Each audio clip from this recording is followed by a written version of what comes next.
മലബാറിലെ ഒരു വലിയ ധനിക കുടുംബമാണ് ഉസ്മാൻ ഹാജിയുടേത്. അദ്ദേഹം വാർദ്ധക്യത്തിലേക്ക് അടുത്തുകൊണ്ടിരിക്കുന്നു. ഭാര്യ ആമിന, 3 ആൺകുട്ടികളാണ് അവർക്കുള്ളത്.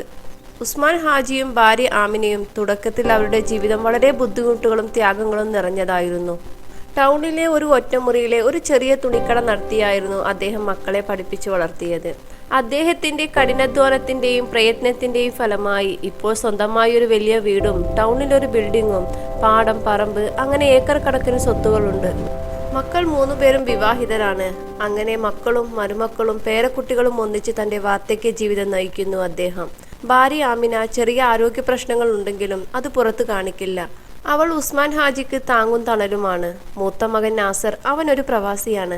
രണ്ടാമത്തെ മകൻ റഷീദ്, നാട്ടിൽ സ്വന്തമായ ഒരു ബിസിനസ്സാണ് അവൻക്ക്. അവർ 2 പേരും വേറെ വീട് വെച്ച് താമസിക്കുന്നു. ഉസ്മാൻ ഹാജിയും ഭാര്യയും ഇളയ മകനായ അഷറഫിന്റെ കൂടെ തറവാട്ട് വീട്ടിലാണ് താമസിക്കുന്നത്. അഷറഫ് നാട്ടിലൊരു സൂപ്പർ മാർക്കറ്റ് നടത്തുന്നു. മക്കൾ 3 പേരും സാമ്പത്തികമായി നല്ല ഉയർച്ചയിലാണ്. മറ്റുള്ളവരെ അസൂയപ്പെടുത്തുന്നത് പോലെയുള്ള പരസ്പര സ്നേഹവും കരുതലും നിറഞ്ഞ ഒരു കുടുംബം തന്നെയായിരുന്നു ഉസ്മാൻ ഹാജിയുടേത്. ഒരു വൈകുന്നേരം ഉസ്മാൻ ഹാജിയും ഭാര്യയും സംസാരിച്ചു കൊണ്ടിരിക്കുകയായിരുന്നു. അപ്പോൾ അദ്ദേഹം സ്വത്ത് ഓഹരി വെക്കുന്നതിനെ പറ്റി ആമിനയോട് പറഞ്ഞു. എൻ്റെ ആരോഗ്യം പഴയ പോലെയല്ല, നാൾക്കുനാൾ അത് മോശമായി വരുന്നു. ഞാൻ ജീവിച്ചിരിക്കുമ്പോൾ തന്നെ സ്വത്ത് അവർ 3 പേർക്കും ഒരേപോലെ വീതിച്ചു കൊടുക്കട്ടെ എന്ന് പറഞ്ഞു. ഇത് കേട്ട് ആമിന എതിർത്തൊന്നും പറഞ്ഞില്ല. നിങ്ങളെ ഇഷ്ടം പോലെ ആയിക്കോട്ടെ എന്ന മറുപടി മാത്രം പറഞ്ഞു. പക്ഷേ ആമിനയുടെ മനസ്സിലൊരു ആദി ഉണ്ടായിരുന്നു. അത് പുറത്ത് പറഞ്ഞില്ല. മൂത്ത മകൻ നാസർ അടുത്ത മാസം നാട്ടിൽ വരുന്നുണ്ട്. അപ്പോൾ അതിനെക്കുറിച്ച് സംസാരിക്കാമെന്ന് ഉസ്മാൻ ഹാജി തീരുമാനിച്ചു. അങ്ങനെ ഏതാനും മാസങ്ങൾ കഴിഞ്ഞപ്പോൾ നാസർ നാട്ടിലെത്തി. അന്നൊരു വെള്ളിയാഴ്ചയായിരുന്നു. ജുമാ നിസ്കാരം കഴിഞ്ഞു. എല്ലാവരെയും തറവാട്ട് വീട്ടിലേക്ക് വിളിച്ചു ഉപ്പ. എല്ലാവരുടെയും മുഖത്ത് ഒരു ആകാംക്ഷ ഉണ്ടായിരുന്നു. അവർ പരസ്പരം നോക്കി. ആർക്കും എന്തിനാണ് ഉപ്പ വിളിച്ചത് എന്നറിയില്ല. ഉച്ചക്ക് ഉമ്മയുടെ സ്പെഷ്യൽ നെയ്ച്ചോറും ബീഫ് കറിയും ഉണ്ടായിരുന്നു. എല്ലാവരും ഒരുമിച്ചിരുന്ന് ഭക്ഷണം കഴിച്ചു. അതിനുശേഷം ഉപ്പ എല്ലാവരെയും വിളിച്ച് സ്വത്ത് വീതം വെക്കുന്നതിനെ പറ്റി പറഞ്ഞു. ഇത് കേട്ട് മൂത്ത മകൻ നാസർ, ഉപ്പ ഇപ്പോൾ എന്തിനാ, പിന്നീട് ചെയ്താൽ പോരെ എന്ന് പറഞ്ഞു. ഞാൻ ജീവിച്ചിരിക്കുമ്പോൾ തന്നെ സ്വത്ത് വീതം വെച്ച് തരണം. പിന്നീട് ഇതിന്റെ പേര് നിങ്ങൾക്കിടയിൽ ഒരു പ്രശ്നം വരരുത്. ഇത് കേട്ട് റഷീദും അഷറഫും ഒന്നും പറഞ്ഞില്ല.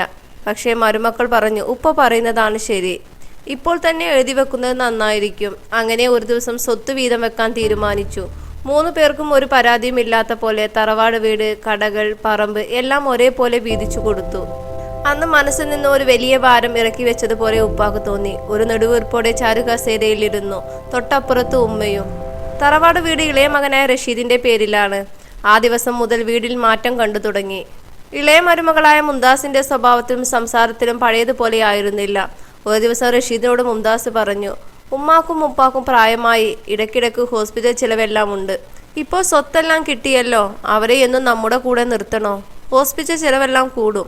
നിങ്ങൾക്ക് 2 ഇക്കാക്കന്മാരില്ലേ, അവരും ഉമ്മയെയും ഉപ്പയെയും നോക്കട്ടെ. ഇത്രയും കാലം നമ്മൾ തന്നെയല്ലേ നോക്കിയത്, അവരെ നോക്കൽ എല്ലാവരുടെയും കടമ തന്നെയല്ലേ. ഇത് കേട്ട് റഷീദ് മുംതാസിനോട് ദേഷ്യപ്പെട്ടു. അവർ എൻ്റെ ഉമ്മയും ഉപ്പയുമാണ്, ഞാൻ നോക്കും. നീ എന്ത് വർത്താനമാണ് ഈ പറയുന്നത് എന്ന് പറഞ്ഞ് 2 പേർക്കും ഇടയിൽ അതൊരു വഴക്കിലേക്ക് പോയി. റഷീദ് എന്തു പറഞ്ഞാലും മുംതാസ് ആ തീരുമാനത്തിൽ നിന്നും മാറുന്നില്ല. കുറച്ചു ദിവസം കഴിഞ്ഞപ്പോൾ അവൾ പറഞ്ഞതിലും കാര്യമുണ്ട് എന്ന് റഷീദിന് തോന്നി. ഇക്കാക്കന്മാർ ഉപ്പയുടെയും ഉമ്മയുടെയും ഒരു കാര്യത്തിനും അവർ വരാറില്ല. ഹോസ്പിറ്റൽ കൊണ്ടുപോകൽ പോലും, ഇല്ലെങ്കിൽ അവർക്ക് എന്തെങ്കിലും വേണോ എന്ന് പോലും ഇതുവരെ അവർ ചോദിച്ചില്ല. അങ്ങനെ അവരുടെ കാര്യത്തിൽ ഒരു തീരുമാനമെടുക്കാൻ റഷീദ് ജ്യേഷ്ഠന്മാരോട് പറഞ്ഞു. അവർ 3 പേരും ഭാര്യമാരും നാസറിന്റെ വീട്ടിൽ കൂടി സംസാരിച്ചു. നാസറിന്റെ ഭാര്യ സീനത്ത് പറഞ്ഞു, നമുക്ക് അവരെ മാറി മാറി നോക്കാം. എല്ലായ്പ്പോഴും ഒരാളെ നോക്കുന്ന മാതിരി ഒരു പ്രശ്നം വരില്ല. ഓരോ മാസവും ഓരോ വീട്ടിൽ നിർത്താം അവരെ എന്ന് പറഞ്ഞു. ഇത് കേട്ട ഉടനെ അഷറഫിന്റെ ഭാര്യ ഷാനു, എനിക്ക് നോക്കാൻ പറ്റില്ല, കുട്ടികൾക്ക് സ്കൂൾ, ട്യൂഷൻ എല്ലാം ഉണ്ട്. അഷറഫിന്റെ കുട്ടികളാണ് ആദ്യം എതിർത്തത്. വെല്ലുമ്മയും വെല്ലുപ്പയും വന്നാൽ വീട്ടിലൊരു ഫ്രീഡം ഉണ്ടാവില്ല.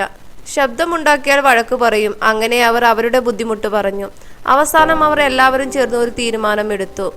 ഓരോ മാസവും ഓരോരുത്തരുടെ വീട്ടിൽ നിർത്താം എന്നായിരുന്നു. പക്ഷേ ഈ തീരുമാനം ഉമ്മയും ഉപ്പയും അറിഞ്ഞില്ല. ഒരു ദിവസം രാത്രി ഭക്ഷണം കഴിച്ചു കൊണ്ടിരിക്കുകയായിരുന്നു ഉമ്മയും ഉപ്പയും. റഷീദ് അവരുടെ അടുത്തേക്ക് ചെന്നു. ഈ കാര്യത്തെക്കുറിച്ച് എങ്ങനെ അവരോട് സംസാരിക്കും, അവർ അതിനെ എങ്ങനെ പ്രതികരിക്കും എന്നറിയാതെ റഷീദ് ആകെ കുഴഞ്ഞു. അവസാനം വേറെ വഴിയില്ലാതെ റഷീദ് അവരോട് പറഞ്ഞു, ഞാനും ഇക്കാക്കമാരും ചേർന്ന് ഒരു കാര്യം തീരുമാനിച്ചിട്ടുണ്ട്. ഉമ്മയും ഉപ്പയും 3 വീട്ടിലും മാറി മാറി നിൽക്കുന്ന മാതിരി. നിങ്ങൾക്കതൊരു ബുദ്ധിമുട്ടുമില്ലല്ലോ. ഇത് കേട്ട ഉടനെ ഉമ്മ, നീ എന്താ മോനെ ഈ പറയുന്നത്? ഇവിടെയല്ലേ ഞാനും ഉപ്പയും ഇത്രയും കാലം താമസിച്ചത്, ഇപ്പൊ എന്താ നീ ഇങ്ങനെയൊക്കെ പറയുന്നത്? ഇത് ഉപ്പ കഷ്ടപ്പെട്ടു ഒരുപാട് ആഗ്രഹിച്ച് പണിത വീടാണ്. എവിടെ പോയാലും രാത്രി ഉറങ്ങാൻ ഉപ്പ ഇങ്ങോട്ട് വരുന്നതല്ലേ. ഇവിടുന്ന് മാറിയാൽ ഉപ്പാക്ക് ഉറക്കം വരില്ല, ഇത് നിനക്കറിയാലോ. ഇത് കേട്ട് റഷീദ് ഒന്നും മിണ്ടിയില്ല. ഉമ്മ റഷീദിനോട്, നീ എന്താ ഒന്നും മിണ്ടാത്തത് എന്ന് ദേഷ്യത്തോടെ ചോദിച്ചു. ഇതെല്ലാം കേട്ടിരുന്ന ഉപ്പ റഷീദിനോട് പറഞ്ഞു, ഉമ്മ വെറുതെ പറയുന്നതാ മോനെ, ഞങ്ങൾക്കൊരു കുഴപ്പവുമില്ല. ഇത് നല്ല കാര്യമല്ലേ, ഞങ്ങൾക്ക് 3 മക്കളുടെ കൂടെ നിൽക്കാലോ എന്ന് ഉപ്പ വേദന മറച്ചു വെച്ച് പറഞ്ഞു. ഇതെല്ലാം അടുക്കളയിൽ നിന്ന് കാണുന്നുണ്ടായിരുന്നു മുംതാസ്. അവളുടെ ഉള്ളിൽ സന്തോഷം നിറഞ്ഞു. അവൾ മനസ്സിൽ സ്വപ്നം കാണാൻ തുടങ്ങി. ഇനി പുറത്തൊക്കെ പോകുമ്പോൾ വീട് പൂട്ടിപ്പോകാം, പുറത്തു നിന്ന് ഭക്ഷണം കഴിക്കാം, 1 മാസം മാത്രം ഉമ്മയെയും ഉപ്പയെയും സഹിച്ചാൽ മതിയല്ലോ എന്ന് അവൾ മനസ്സിൽ പറഞ്ഞു. ഈ വീട്ടിൽ വന്ന മുതലേ ഞാൻ ഇതിനകത്ത് തന്നെയാണ്, ഇതിന്നെല്ലാം ഒരു മോചനം കിട്ടിയല്ലോ എന്നവൾ ചിന്തിച്ചു. അങ്ങനെ കുറച്ചു നാളുകൾ കഴിഞ്ഞു. അന്ന് മുംതാസിന്റെ മുഖത്ത് പതിവിലും സന്തോഷം തുളുമ്പിയിരുന്നു. അവൾ രാവിലെ തന്നെ അടുക്കളയിൽ കയറി ഫുഡ് ഉണ്ടാക്കുന്ന തിരക്കിലാണ്. ഉമ്മ എഴുന്നേറ്റ് ചായ ഉണ്ടാക്കാൻ അടുക്കളയിൽ ചെന്നപ്പോൾ മുംതാസ് ചിരിച്ച മുഖത്തോടെ ഉമ്മയുടെ കയ്യിലേക്ക് ചായ എടുത്തു കൊടുത്തു. പതിവിലും അവളുടെ സ്വഭാവത്തിലുള്ള മാറ്റവും ഉമ്മയെ അമ്പരിപ്പിച്ചു. ഇവൾക്കിത് എന്തു പറ്റി? എന്നും ഏറെ വൈകിയാണ് മുംതാസ് അടുക്കളയിൽ കയറുക. ഇന്ന് പതിവ് പോലെ അല്ലല്ലോ. കുറച്ചു നേരം അതിനെപ്പറ്റി ആലോചിച്ച് ഉമ്മ ഉപ്പയുടെ അടുത്തേക്ക് പോയി. ഉപ്പ അന്ന് റൂമിൽ നിന്നും പുറത്തു വന്നിട്ടില്ല. അദ്ദേഹം കസാരയിൽ ചാരിക്കിടന്ന് എന്തോ ആലോചിച്ചിരിക്കുകയായിരുന്നു. ഉമ്മ സന്തോഷത്തോടെ മുംതാസിന് വന്ന മാറ്റം ഉപ്പയോട് പറഞ്ഞു. പക്ഷേ അത് കേട്ട് ഉപ്പ ഒന്നും മിണ്ടാതെയിരുന്നു. അപ്പോഴാണ് ഉപ്പയുടെ കണ്ണുകൾ നിറഞ്ഞത് ശ്രദ്ധിച്ചത്. എന്താ നിങ്ങൾക്ക് പറ്റിയത്? ഒരുമാതിരി ഉണ്ടല്ലോ. അദ്ദേഹം ഒന്നും പറഞ്ഞില്ല. ഉമ്മ വീണ്ടും നിർബന്ധിച്ചപ്പോൾ ഉപ്പ വിഷമത്തോടെ പറഞ്ഞു, നിനക്കറിയോ ആമിന, ഇന്നേക്ക് നമ്മൾ 2 പേരും റഷീദിന്റെ വീട്ടിൽ താമസം തുടങ്ങിയിട്ട് 1 മാസം തികയുന്നു. ഇന്ന് രാവിലത്തെ ഭക്ഷണം കഴിച്ച ശേഷം നമ്മൾ 2 നാസറിന്റെ വീട്ടിലേക്ക് പോകണം. ഇന്നലെ രാത്രി റഷീദ് വന്നിരുന്നു റൂമിൽ. നീ അപ്പോഴേക്കും ഉറങ്ങിയിരുന്നു. അവൻ എന്നോട് പറഞ്ഞു രാവിലെ ഒരു 10 മണിയാകുമ്പോഴേക്കും നമ്മളോട് റെഡിയാവാൻ പറഞ്ഞിട്ടുണ്ട്. ഇത് കേട്ട് ഉമ്മ കണ്ണീരോടെ പറഞ്ഞു, നമ്മൾ 2 പേരും ഇപ്പോൾ അവർക്കൊരു തടസ്സമാണ് അല്ലേ? ഇത് കേട്ട് ഒന്നും മിണ്ടാൻ കഴിഞ്ഞില്ല ഉപ്പാക്ക്. ഒരുപാട് സമയം അവർ 2 പേരും റൂമിൽ തന്നെ ഇരുന്നു. കുറച്ചു സമയം കഴിഞ്ഞപ്പോൾ മുംതാസ് വന്ന് ഭക്ഷണം കഴിക്കാൻ വിളിച്ചു. അവർ 2 പേരും പതുക്കെ ഡൈനിങ് ടേബിളിലേക്ക് ചെന്നു. അന്ന് പതിവിലും അധികം വിഭവങ്ങൾ ഉണ്ടായിരുന്നു. മുംതാസ് നല്ല ചിരിച്ച മുഖത്തോടെ തന്നെ അവർക്ക് വിളമ്പിക്കൊടുത്തു. പക്ഷേ ഉമ്മാക്കും ഉപ്പാക്കും അത് കഴിക്കാൻ കഴിയുന്നില്ല.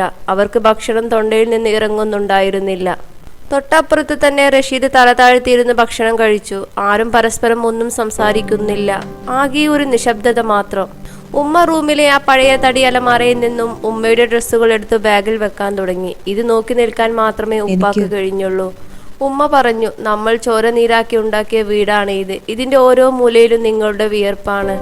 ഇപ്പോൾ നമ്മൾ ഈ വീട്ടിലെ ഒരു വിരുന്നുകാരെ പോലെയായി. ഇത് കേട്ട് ഉപ്പ, ഞാൻ എൻ്റെ ജീവിതത്തിൽ ചെയ്ത ഏറ്റവും വലിയ തെറ്റാണ്. ഞാൻ നിന്നെ പറ്റി പോലും ആലോചിച്ചില്ലല്ലോ. ഞാൻ നമ്മുടെ മക്കളല്ലേ എന്ന് കരുതിയാണ് ഇത് ചെയ്തത്. ഇത് കേട്ട ഉടനെ ഉമ്മ പറഞ്ഞു, അവർ ഇപ്പോൾ നമ്മുടെ മക്കൾ മാത്രമല്ല, ഭർത്താക്കന്മാർ കൂടിയാണ്. അവർ പറയുന്നതും കേൾക്കേണ്ടേ അവർ. 2 പേരും സംസാരിച്ചിരിക്കുമ്പോഴാണ് റഷീദ് അങ്ങോട്ട് കടന്നു വന്നത്.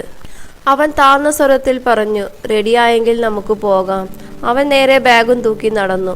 പുറകിൽ ഉമ്മയും ഉപ്പയും. മുംതാസ് ഒന്നും മിണ്ടാതെ നോക്കി നിന്നു.